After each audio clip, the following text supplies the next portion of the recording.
Bueno, ¿sí me escucha?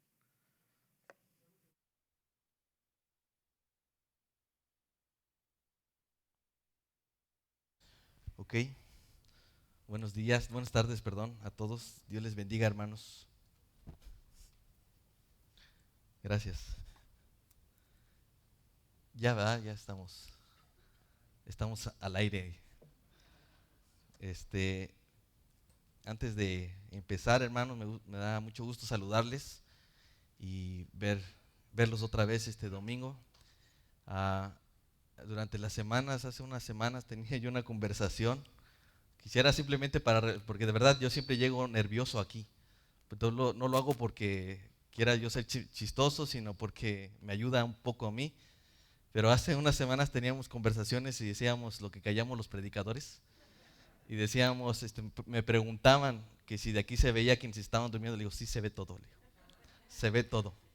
Entonces, estoy decidido a preguntar al final de la predicación, por si hay sana distancia en algunas partes, donde esté más cerca, dele un codazo a su hermano o su hermana, y si se ve que está meditando, yo quiero pensar que están meditando, y que por esa razón agachen sus cabezas, ¿no?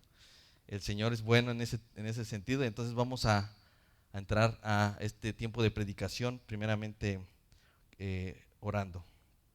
Padre, gracias de nuevo por la oportunidad que me das de poder participar en tu púlpito, Señor, de poder participar de la predicación. Señor, reconozco delante de ti que no soy digno, Señor, pero de alguna forma me has permitido hacerlo. Yo te ruego por el poder de tu Espíritu Santo que me ayudes a hacer claro a mis hermanos y a poder transmitir el mensaje a sus corazones, Señor, y como rogaba nuestro hermano Armando, Señor, que esto haga mella en su corazón, que cuando salgan de aquí estén dispuestos a poner por obra lo que han escuchado. Y aún, Señor, si hay dificultad para oír lo que se predica, Señor, abre nuestro entendimiento, nuestros corazones, Señor, y sobre todo abre mi boca, mi lengua, hable con claridad a mis hermanos, a fin de que sean edificados en esta tarde, Señor.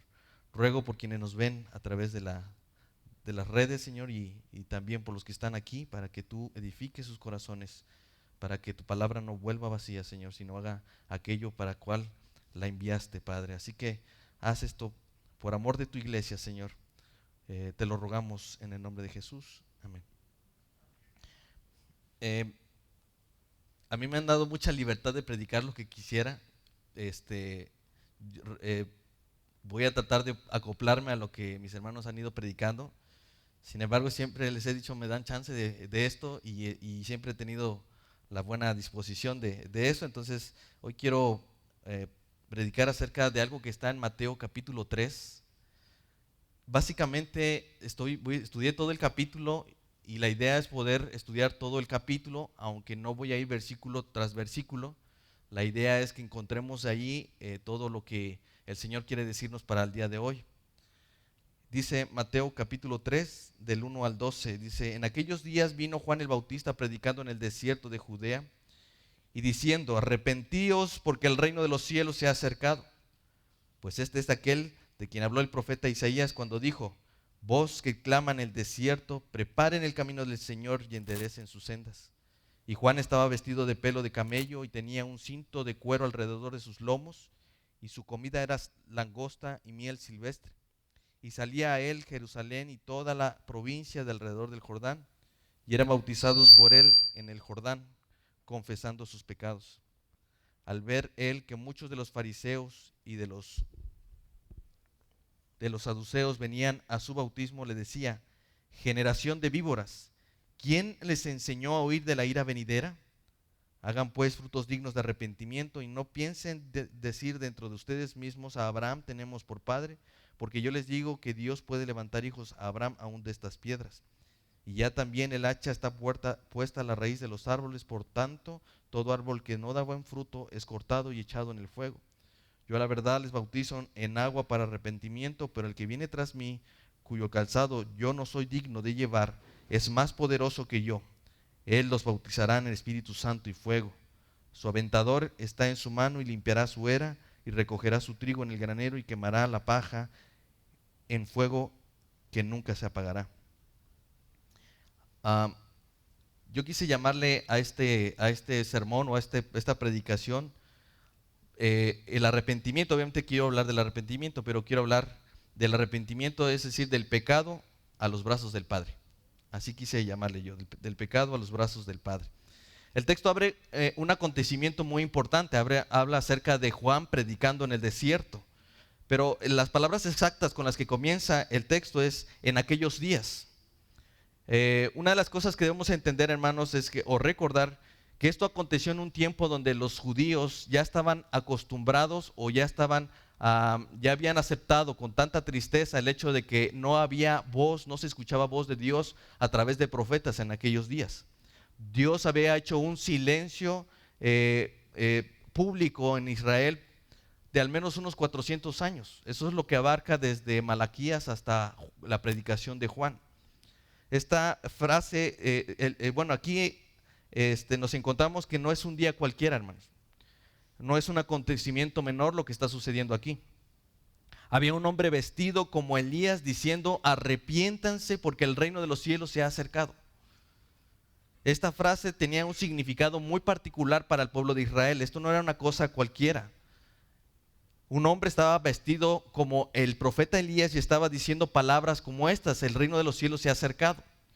Para los judíos o para el pueblo de Israel, estas palabras tenían un sentido, porque si ellos daban, o al menos todo lo que se decía acerca de Juan, si las señales eran ciertas y lo que decía el profeta acerca de Juan era cierto, entonces no tardaba en llegar un nuevo rey para Israel y de sacarlos de una vez por todas de ese yugo sobre el cual estaban con Roma, ¿no?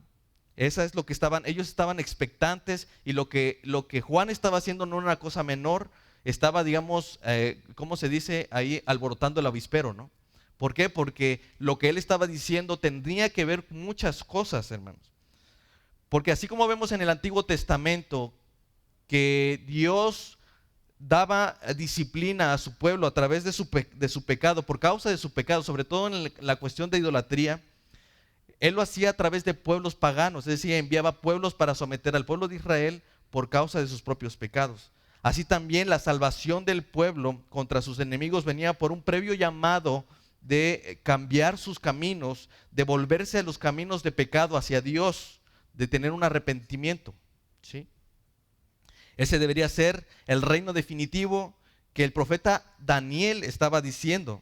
Miren, Daniel 2:44 dice: y en los días de estos reyes el Dios del cielo levantará un reino que no será jamás destruido, ni será el reino dejado a otro pueblo. Desmenuzará y consumirá todos estos reinos, pero él permanecerá para siempre. ¿Se dan cuenta? Si esto era verdad y si Juan estaba diciendo estas palabras, se estaba entendiendo por el pueblo de Israel que entonces estaba a punto de llegar ese rey y que los iba a sacar de ese dominio, y ya no iba a haber otro dominio, sino que este reino iba a permanecer para siempre. Ahora, yo quiero que imaginen esto, hermanos, porque es importante. Imaginemos que ahorita nos dijeran: hay un milagro, aconteció un milagro de proporciones bíblicas, ¿no? Se abrió quizás el mar, otra vez el mar. Entonces hay un grupo de seguidores ante esto, hay gente que fue testigo de lo que sucedió con ese milagro. Entonces ese milagro hace llamar a mucha gente, la atención de mucha gente, de tal manera que de muchas ciudades van y se acercan para verificar qué es lo que sucedió. Algunos son curiosos, algunos quieren simplemente saber lo que pasó, pero otros son convencidos de que este es un milagro verdadero. No solamente eso, las noticias hacen lo suyo, ellos llaman la atención y vemos personas que se acercan a esos lugares donde sucedió ese milagro para ser testigos de lo que pasó. No solamente eso, también un grupo de expertos hacen lo suyo para poder verificar la autenticidad de ese milagro. Eso es lo que estaba pasando allí. No estoy hablando de un milagro, pero lo que estaba sucediendo ahí estaba tomando las cámaras de todos. No había cámaras, pero estaba llamando la atención de todo el mundo. Por esa razón, lo que estaba pasando no era una cosa menor. Tal fue el acontecimiento, dice la Escritura, que trajo la atención y la convocatoria de Jerusalén, el centro religioso más importante, Jerusalén, de toda Judea y de los pueblos que estaban alrededor del Jordán, porque iban a bautizarse por Juan el Bautista. Incluso fue también necesario enviar a un grupo de judíos, de entre ellos particularmente sacerdotes y levitas, para verificar si el profeta, si Juan era un profeta auténtico. A eso fueron, al menos en el Evangelio de Juan, capítulo 1, 19, dice que un grupo de judíos fueron enviados y ellos eran sacerdotes y levitas. ¿Por qué eran sacerdotes y levitas? Porque querían verificar si Juan era esa persona, y por eso vemos que el Evangelio de Juan manifiesta y hacen preguntas, están haciendo esta verificación y le dicen: ¿tú quién eres? ¿Tú qué haces? ¿De dónde vienes? ¿Eres tú Elías? ¿Eres tú el profeta? ¿Eres tú el Cristo? Eso es lo que está sucediendo. A comparación del Evangelio de Juan, Mateo nos da simplemente dos referencias para autentificar el ministerio de Juan el Bautista. Mateo se limita simplemente a decir esto: este es, en el versículo 3, este es aquel de quien habló el profeta Isaías cuando dijo: voz que clama en el desierto, preparen el camino del Señor, enderecen sus sendas. Eso es lo que está en Isaías 43. La otra cosa que pone ahí Mateo es que Juan se parecía mucho a Elías. Él dice en el versículo 4: y Juan estaba vestido de pelo de camello y tenía un cinto de cuero alrededor de sus lomos. Así vestía Elías tisbita. Así vestía. Así que él lo hace a propósito, precisamente para identificarse claramente ante el pueblo como el antecesor del Señor, tal como lo profetizó Malaquías 4:5.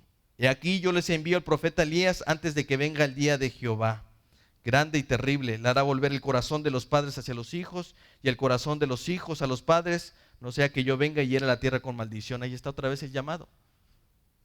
Dios está enviando previamente a alguien para que regresen de sus malos caminos, reconozcan sus pecados y digan: yo mando a alguien para preparar ese camino.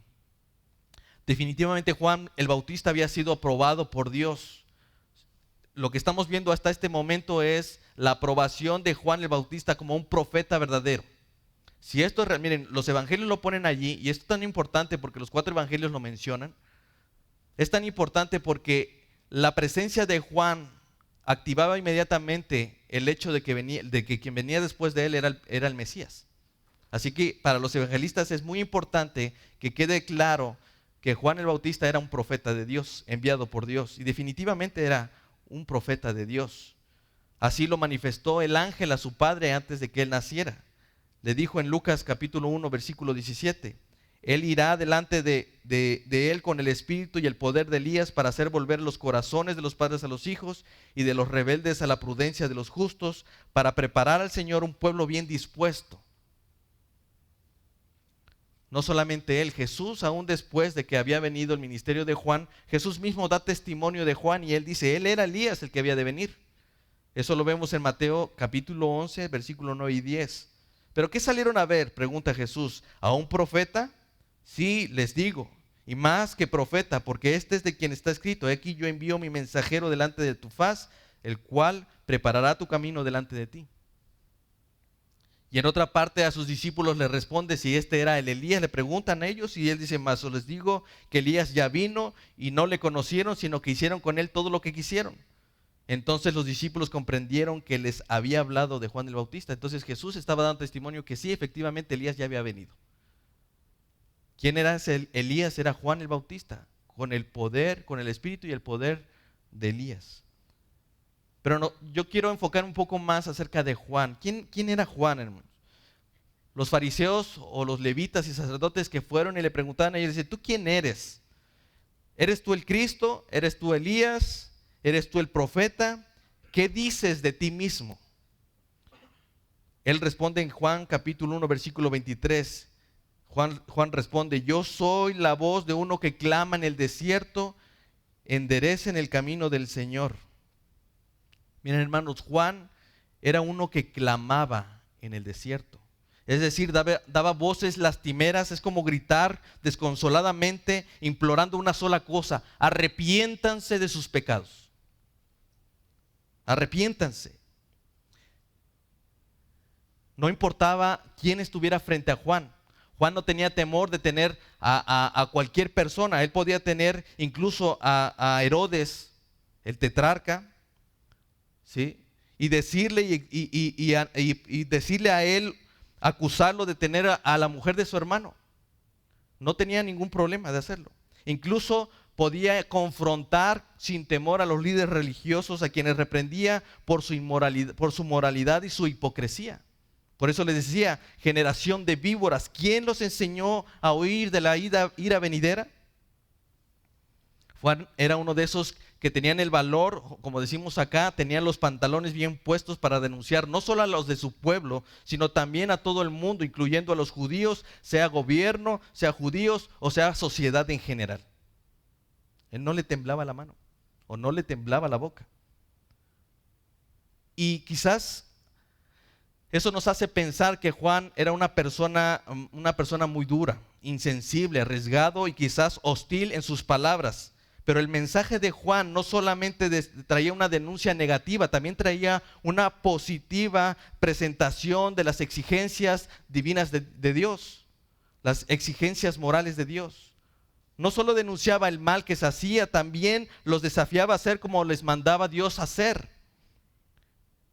Jesús señalaba más allá de su propio estándar. No era solamente una luz que evidenciaba lo malo, también estaba absuelto a responder, a presentar el pecado de la gente. Era también un guía que conducía a las personas, en este caso al pueblo, lo conducía a Dios. Él quería prepararlos para que aprendieran a reconocer al que había de venir.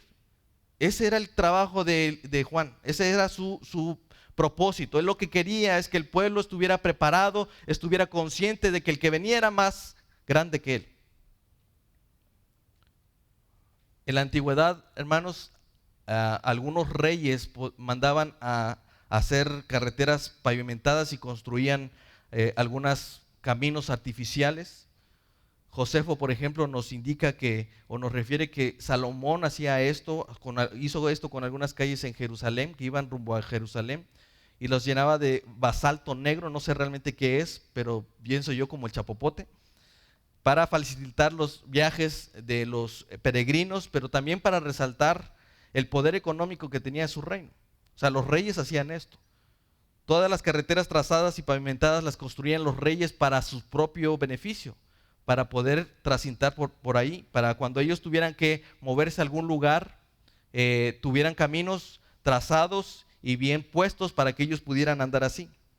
Antes de que llegara el rey se pregonaba un mensaje para que la gente tuviera la carretera real. Ellos le llamaban calzadas reales, porque eran de los reyes y eran hechas para que los reyes pudieran transitar ahí. Cuando un rey quería ir a buscar o a tener una visita real con su pueblo, usaba esas carreteras y antes de poder usarlas, para poderlas darle un mantenimiento, se pregonaba un mensaje. Había un mensajero que pregonaba: el rey va a pasar por aquí. Entonces esto era una orden para que todas las carreteras reales fueran ordenadas y se les diera un mantenimiento tras la visita del rey. Juan era así. Juan estaba preparando así el camino del rey. Eso es lo que estaba sucediendo. Y esa debería ser la intención de todas las personas que predican su evangelio. Todos los que estamos predicando ese trabajo deberíamos de hacer ese mismo trabajo, preparar el camino del rey. Alguien escribió: el predicador y el maestro no llaman la atención para sí mismos, sino para Dios. Lo que se propone no es que la gente se fije en su propia inteligencia, sino en la majestad de Dios. El verdadero predicador se hace invisible en su mensaje. Así era Juan. Así es lo que hacía Juan. Alguien que no hablaba de sí mismo, sino de aquel que venía después de él. No hablaba de su dignidad, sino de lo digno que era el Mesías. No hablaba de su ministerio, sino que hablaba del ministerio de Cristo. Y no hablaba de su bautismo, sino que decía: el bautismo de aquel es mucho mejor que el mío, porque el de él es bautizarán en Espíritu Santo y fuego. Eso es lo que hacía Juan. Juan no tenía los reflectores sobre él. Aunque había mucha gente que convocaba, Juan siempre terminaba diciendo: no soy yo. Cuando le preguntaron, ¿quién eres tú?, les aseguro que yo no soy el Cristo. Cuando le preguntaban acerca de él, le decía: hay alguien mejor que viene tras mí. Él los bautizará en Espíritu Santo y fuego. Mi ministerio pasará, pero el de él permanecerá para siempre. Juan definitivamente venía de Dios. Miren lo que dice Lucas capítulo 1:80. Y el niño crecía, hablando de Juan, y se fortalecía en espíritu y estuvo en lugares desiertos hasta el día de su manifestación en Israel. Juan no salió de entre los reyes, ni salió vestido como reyes, como así decía Jesús. ¿Qué salieron a ver? ¿A un hombre cubierto de vestiduras delicadas? Aquí que los que tienen vestiduras preciosas y viven en deleites están en los palacios de los reyes. Pero Juan no salió de ningún palacio. Dice que él estuvo en lugares desiertos hasta el día de la manifestación a los hijos de Israel.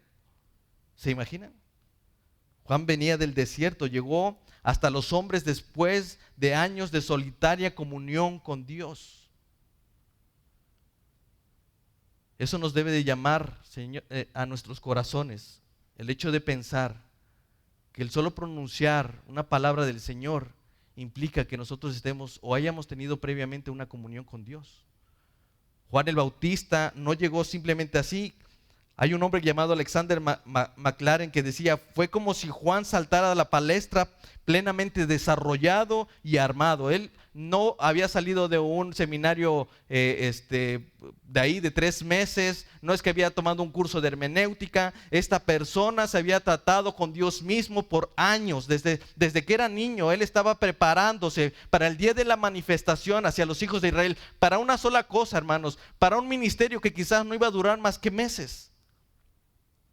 A veces pensamos en el ministerio como algo que debe de durar para siempre, pero Juan estaba preparado por años. Desde que era muy joven, dice que él crecía en el Espíritu de Dios y que él estuvo en lugares desiertos hasta el día de la manifestación. Es probable que para cuando Juan se presenta allí, él tenía 30 años. Posiblemente al menos 20 años de su vida en el desierto, preparándose con Dios, con el Señor, para un día decir, este es del que yo le hablé. Este es el Cordero de Dios que quita el pecado del mundo. Simplemente para anunciar eso. Hay ministerios que no duran mucho, hermanos. A veces pensamos que nuestra llamado a la predicación tiene que ser así, un ministerio de 30, 40 años, morir en esto, pero al menos Juan el Bautista nos presenta que su ministerio duró quizás meses. Tantos años de preparación para que en una confrontación al rey Herodes él termine con la cabeza cortada.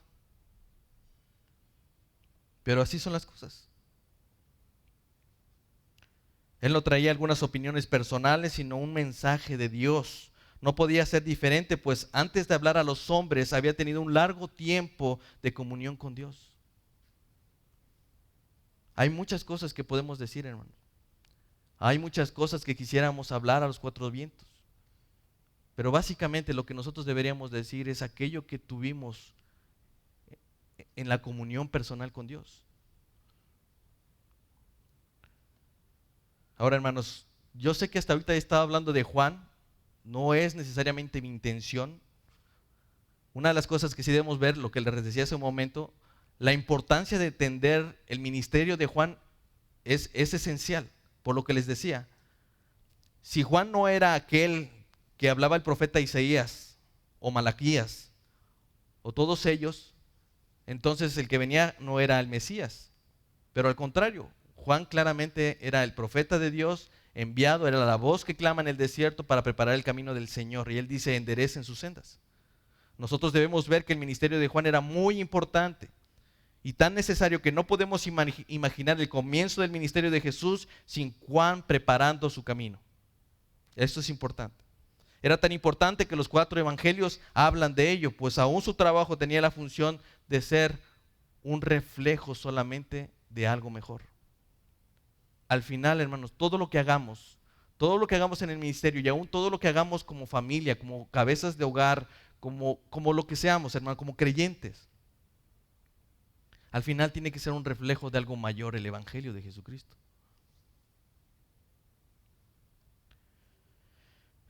Miren lo que dice Juan capítulo 3, 26 al 30. Dice, y vinieron a Juan el Bautista y le dijeron, maestro, mira que el que está contigo al otro lado el que estaba contigo al otro lado del Jordán, de quien tú diste testimonio, bautiza y todos vienen a él. Respondiendo Juan dijo, no puede el hombre recibir nada si no le fuera dado del cielo. Ustedes mismos me son mis testigos de que yo dije, yo no soy el Cristo, sino soy enviado delante de él. Él termina diciendo, es necesario que Él crezca, pero que yo mengüe. ¿Se imaginan? Juan estaba viendo culminar su ministerio diciendo, no importa lo que yo haga. O sea, sus discípulos decían, oye, ¿te acuerdas de aquel que tú diste testimonio? Mira, pues ya te arrancó toda tu gente, ¿eh? Y ahora él está, o sea, el bautizo tú lo comenzaste, pero ahora él está bautizando en su nombre. Pero él dice, un hombre no puede hacer nada si no le fuera dado el cielo. Pero yo ya les había dicho, no es mi ministerio el más importante, sino el de Él. No es mi bautismo el más importante, sino el de Él. Es necesario que para que Él crezca yo tenga que menguar. Y a veces eso es lo que tenemos que hacer. No necesitamos pensar en un ministerio. Piensa en tu matrimonio, piensa en tu crianza, piensa en tu forma de trabajar, piensa en todas las cosas que tú haces. ¿Cuántas veces te has sobrepuesto por encima de los demás? Es tiempo de que tú mengues, no para que crezca tu esposa o para que crezcan tus hijos, es para que el evangelio se haga notar más. El ministerio de Juan estaba diseñado para recibir y preparar el ministerio de Jesús, pero no podía permanecer más allá del ministerio de Jesús. De hecho, su bautismo dejó de tener una función práctica para los creyentes, para los cristianos, de modo que los que se habían bautizado con el bautismo de Juan tenían que ser bautizados ahora en el nombre de Jesús. Eso lo vemos en Hechos capítulo 19 del 3 al 5. Entonces dijo Pablo, ¿en qué fueron bautizados? Ellos dijeron, en el bautismo de Juan. Dijo Pablo, Juan bautizado con el bautismo del arrepentimiento, diciendo al pueblo que creyeran en aquel que vendría después de él, esto es, en Jesús el Cristo. Cuando oyeron esto, fueron bautizados en el nombre de Jesús, el Señor Jesús. Así que, hermanos, todo eso fue la introducción. La idea o la razón por la que estamos estudiando acerca de esto es porque, o la idea de este sermón es igual que la de Juan, es prepararlos a un llamado de arrepentimiento. Esa es la intención. Bien podría hacer la función de Juan y hacer este llamado, pero es posible que mucho de lo que yo les exhorte traiga como respuesta una respuesta externa hacia ustedes. Es probable porque yo soy un hombre carnal. Y aunque quisiera ser como Juan y venir con el poder y el espíritu de Elías para predicarles y que ustedes se convirtieran, la realidad es que ni soy Juan y tampoco tiene sentido serlo, porque Juan mismo ya se había hecho a un lado para poder decirnos y para hacernos entender que nos convenía más que fuera Jesús quien entrara en escena ahora. Y es aquí donde yo quiero entrar, es aquí donde yo quiero poner en escena a Jesús. Por mucho tiempo yo leía Mateo 3 y de verdad no entendía muchas cosas. Y cuando veo lo que Juan hace y dice, mi ministerio es hora de que acabe, mi ministerio es hora de que me mengue, a fin de que el ministerio de Jesús se presente, es lo que quiero yo hacer ahora. Yo quiero que el ministerio de Jesús caiga sobre sus vidas, hermanos.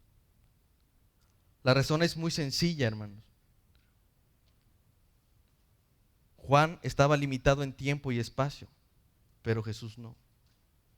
Por eso Juan dice, no se trata de mí, yo no estoy para hablar de mí, yo no soy el importante, ni mi bautismo es el más necesario, porque el que viene después de mí es más poderoso que yo, Él los bautizará en el Espíritu Santo y fuego. Juan no estaba queriendo decir que él tenía algún tipo de poder divino limitado. Lo que él estaba diciendo es que el que venía después de él era uno más poderoso en obra y alcance. El ministerio de Juan apenas lograría convencer a una cantidad limitada de personas por un tiempo limitado y en una zona geográfica limitada, pero Jesús haría extender su mensaje por todas las naciones. Por eso Jesús se presenta para ser bautizado en el Jordán. Dice Mateo 3, del 13 al 17. Entonces Jesús vino a Galilea, a Juan al Jordán para ser bautizado por él, mas Juan se lo ponía diciendo, yo necesito ser bautizado por ti y tú vienes a mí. Pero Jesús le responde, deja ahora porque así conviene que cumplamos toda justicia. Juan estaba desconcertado, él no entendía qué es lo que estaba sucediendo. Él había dicho, miren, ahí viene entre las personas, este es del quien yo hablaba, es el que yo decía, el que viene después de mí. Este es el Cordero de Dios que quita el pecado del mundo. Y ahora tú me dices que te tengo que bautizar. ¿Tú sabes lo que significa este bautismo? Significa una purificación de los pecados. Necesitas confesar tus pecados, necesitas arrepentirte de tus pecados. Pero Jesús le dice, deja ahora, porque así conviene que cumplamos toda justicia. La Biblia de las Américas dice, permítelo ahora porque eso es conveniente. Nos conviene. No solo es necesario, es conveniente que Jesús tome ese lugar, hermanos. Hermanos, ¿entienden lo que Jesús estaba haciendo en ese momento? Efectivamente, Jesús no necesitaba arrepentirse de nada, no necesitaba confesar ningún pecado, porque Él no había cometido ningún pecado. Pero Jesús le dice a Juan, Juan, tú tienes razón, yo no debo ser bautizado por ti ni por nadie, pero debido a la necesidad de mi pueblo debes permitirme, porque eso es más conveniente. Jesús estaba identificando plenamente con el pecado de su pueblo, con todos aquellos los pecadores por los que Jesús iba a morir. Él no necesitaba el bautismo del arrepentimiento, pero nosotros sí, por causa de nuestros pecados.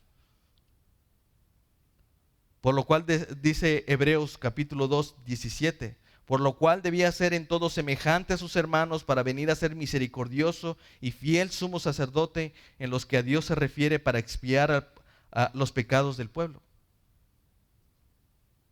Segunda de Corintios 5:21 dice, al que no conoció pecado, por nosotros lo hizo pecado para que nosotros fuéramos hechos justicia de Dios en él. Jesús le dice, permítelo ahora porque es conveniente, así cumpliremos toda justicia. Isaías 42:1 dice, aquí mi siervo, yo les extendré, mi escogido, en quien mi alma tiene contentamiento, he puesto sobre él mi espíritu y él traerá justicia a las naciones. Si recuerdan, Juan en su predicación decía, hagan pues frutos dignos de arrepentimiento, y más adelante decía, todo árbol que no da buen fruto es cortado y echado en el fuego. Mi pregunta es, hermanos, ¿qué árbol puede dar buen fruto? No hay nadie que pueda dar buen fruto sin Cristo.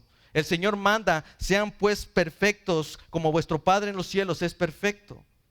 Todos estamos condenados, según esto, hermanos, a una eternidad de fuego. Ese era el camino preparado para todos nosotros. Nuestros senderos estaban marcados por fuego y azufre.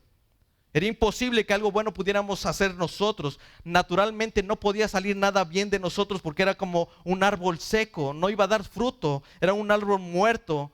No podíamos dar frutos que dignificaran la gloria de Dios.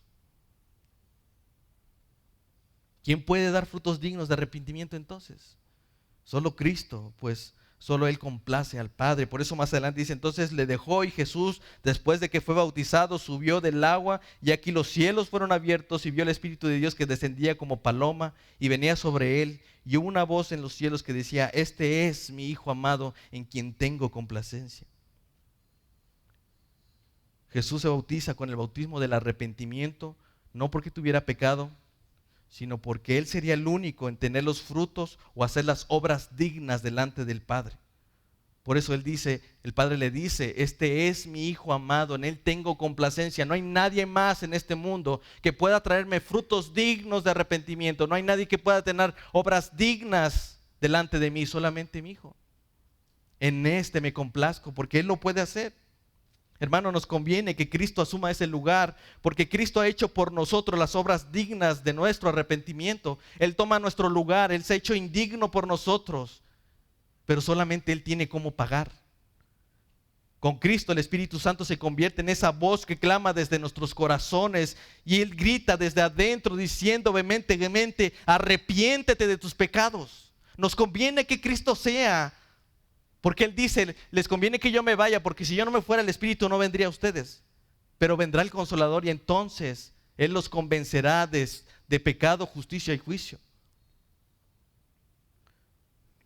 Con Juan eran bautizados confesando sus pecados, pero con el Espíritu son convencidos de sus pecados. El arrepentimiento es un camino obligado, hermanos. No podemos saltarnos las trancas, es algo que debemos hacer y ese arrepentimiento nos prepara nuestro camino para recibir al Señor.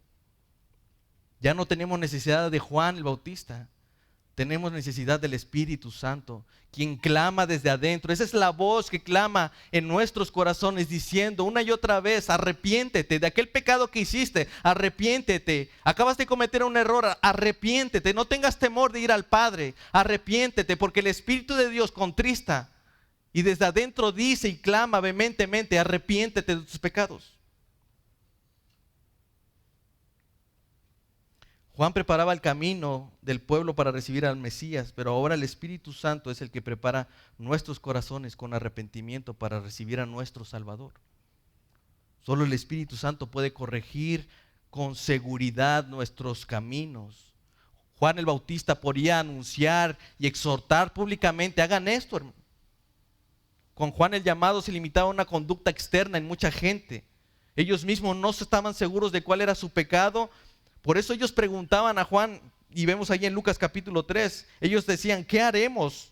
Él respondía diciendo: el que tiene 2 túnicas, dé al que no la tiene, y el que tiene que comer, haga lo mismo. También venían publicanos delante de él para ser bautizados y le decían: maestro, ¿nosotros qué haremos? Él les dijo: no exijan más de lo que está ordenado. Pero también venían soldados a él diciendo: ¿y nosotros qué haremos? Le dijo: no hagan extorsión a nadie, ni calumnien, y esténse contentos con su salario. Pero cuando Dios concede el don del arrepentimiento, los frutos genuinos nacen de un cambio interno, como el publicano que se levantó en medio de todos diciendo: si a alguien he defraudado, dígame para que le devuelva 4 veces. No estuvo Juan para decirle allí. Juan el Bautista no estuvo ahí para decirle, pero el Espíritu de Dios le convenció de su pecado y él dijo: si yo he defraudado a alguien, díganme para que yo lo restaure. Jesús es el único que puede asegurar ese cambio interno por medio del Espíritu Santo. Así que nos conviene que Cristo sea el bautizado por ese arrepentimiento. Nos conviene que Cristo tome ese lugar, porque si no fuera así, el Espíritu Santo no sería enviado a nuestros corazones para manifestarnos nuestros pecados. Los teólogos hablan de 2 tipos de arrepentimiento. Uno es la atrición y la otra es la contrición. Son 2 conceptos que quizás pueden buscar. Pero básicamente eso emana de lo que dice 2 de Corintios 7:10, porque la tristeza que es según Dios produce arrepentimiento para salvación, de que no hay que arrepentirse, pero la tristeza del mundo produce muerte. Una forma más clara la dice la Nueva Traducción Viviente, dice: pues la clase de tristeza que Dios desea que suframos nos aleja del pecado y trae como resultado salvación. No hay que lamentarse por esa clase de tristeza, pero la tristeza del mundo, a la cual le falta arrepentimiento, resulta en muerte espiritual. La diferencia entre la atrición y la contrición es esa. La atrición es un arrepentimiento falso que implica remordimiento por causa de perder algo, por recibir un castigo. Pero la contrición es el arrepentimiento verdadero y piadoso que implica un profundo arrepentimiento en el corazón por haber ofendido a Dios. Por eso dice Salmo 51:17: al corazón contrito y humillado no desprecias tú, oh Dios. En la parábola del hijo pródigo nosotros vemos cómo el Señor describe al hijo como ese pecador y describe su pecado como el desperdicio de sus bienes, viviendo perdidamente y consumiendo sus bienes con rameras. Esa es la forma que expresa que el hijo pródigo pecó contra Dios. Pero cuando el hijo entiende su pecado, es decir, cuando hay una contrición allí, dice él: Padre, he pecado contra el cielo y contra ti. Reconoce su pecado. Él entiende que su pecado no solamente es humanamente hiriente, claramente ofendió al Padre, pero también es principalmente una ofensa contra Dios. A veces lo que vemos, hermanos, ante el pecado, lejos de ser confesado, prefiere ser ocultado.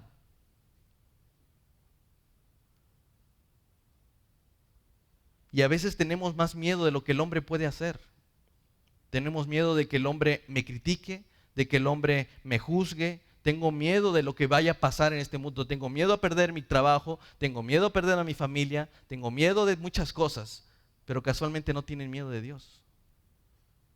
Nuestro pecado es hirientemente hacia las personas, pero principalmente es una ofensa contra Dios.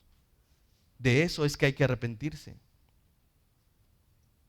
Esto nos debe de posicionarnos correctamente, pues aunque hayamos sido perjudicados nosotros por el pecado de un hermano o de alguien, aunque la ofensa haya sido contra mí, la realidad es que ha sido antes que todo una ofensa contra Dios, a ese Dios santo y justo. Yo sé que me duele que me haya hecho esto, yo sé lo que es que me haya ofendido, pero si no te ofende que haya ofendido primeramente a Dios, quizás tú estás tomando un lugar que no te corresponde. La Biblia nos enseña que el pecado deshonra a Dios y nos pone en deuda con Él. Pero luego vemos cómo Cristo aparece en escena y Él mismo toma nuestros pecados y los lleva delante del Padre. Porque el Hijo dice ahí en Marcos 10, el hombre no vino para ser servido, sino para servir y para dar rescate por muchos. Por eso el arrepentimiento es una señal de vida, hermanos. Así lo expresa en la parábola Lucas capítulo 15, 32. Mas era necesario hacer fiesta y regocijarnos, porque tu hermano era muerto y ha revivido, se había perdido y es hallado. Solo un nacido de nuevo puede dar señales de vida, porque Dios ha puesto su espíritu allí. Y sea que estés muerto espiritualmente o te hayas perdido por causa de tus pecados ocultos, hermano, el arrepentimiento sigue siendo el camino seguro para volver a los brazos del Padre. El arrepentimiento, hermano, se basa en el misericordioso ofrecimiento de perdón. El arrepentimiento se basa en la seguridad de un Padre que nos espera con los brazos abiertos. Por eso es cuando vemos en la parábola, el hijo viene delante y dice: Padre, he pecado contra Dios, contra el cielo y contra ti. Ya no soy digno de que me llames tu hijo, hazme como uno de tus jornaleros.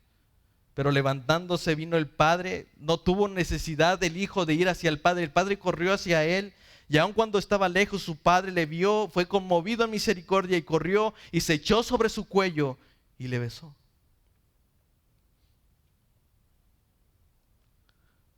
El arrepentimiento parece ser un llamado duro, un llamado hostil a nuestros corazones. Claro que sí, pues es ofensivo tener que reconocer delante de las personas, pero sobre todo delante de Dios que hemos pecado contra Él. Pero el Señor nos dice que el arrepentimiento solamente es un camino que nos prepara hacia los brazos del Padre. No tengas miedo de arrepentirte de tus pecados, porque lo que te vas a encontrar es con los brazos del Padre extendidos, dispuestos a correr hacia ti. Ya no tienes que correr más hacia Él.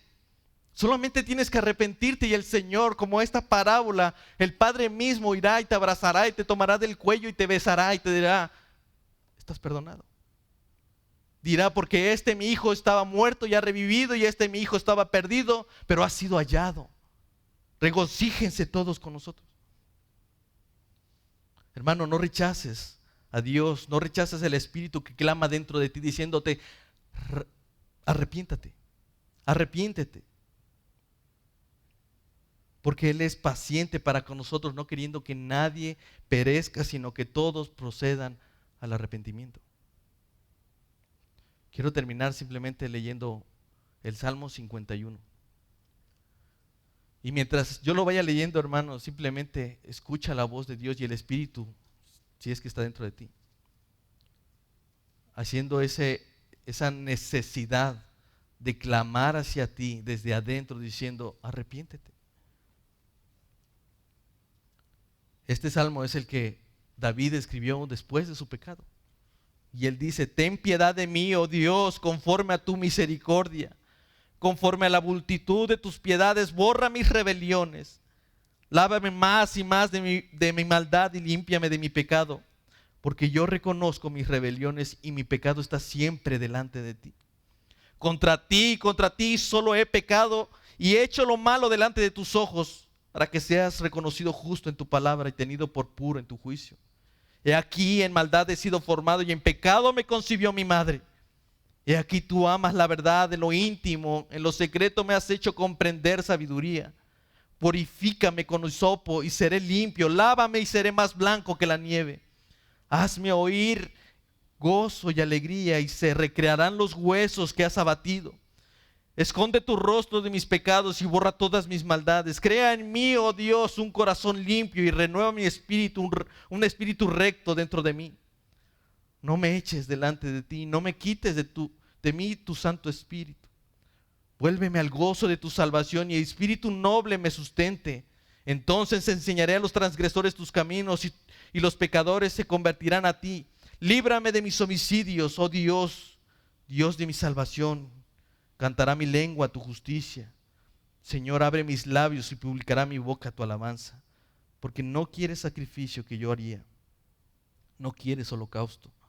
Los sacrificios de Dios son el espíritu quebrantado. Al corazón contrito y humillado no desprecias tú, oh Dios. Vamos a orar. Padre, te ruego, Señor, que envíes a tu espíritu, Señor. Si alguien aquí, Padre, no ha conocido tu palabra, no ha conocido tu verdad, no ha conocido tu ministerio, Señor, envía tu Espíritu Santo para que le convenza de su pecado. Si alguien aquí se ha descarriado, se ha perdido en su camino, Señor, hállale a través del arrepentimiento. Que pueda volver en sí, que pueda reconocer tus pecados, no solamente delante de los hombres, sino que ha pecado primeramente delante de ti. Señor, ruego por mis hermanos y aún por mí mismo, Señor, para que me muestres mis pecados que me son ocultos. Ten piedad de mí, oh Señor. Muéstrame tu misericordia, Padre. Lávame de mis pecados, límpiame de mis pecados, Señor. Ayúdame a reconocer delante de ti mis rebeliones, porque yo estoy seguro que delante de ti mis pecados están siempre delante. Contra ti he pecado, Señor, y aunque he pecado contra mis hermanos, seguramente he pecado principalmente contra ti. He hecho lo malo siempre delante de tus ojos. Padre, ayúdame, por favor, y ayuda a mis hermanos a reconocer este camino, Señor. Prepara a través de tu Espíritu ese camino de arrepentimiento, Señor, para que puedan pasar de su pecado a los brazos del Padre. En el nombre de Jesús, amén. Gracias, hermanos, por estar aquí el domingo y saludos a todos los hermanos que nos ven en las redes. Dios les bendiga, hermanos. Nos vemos aquí.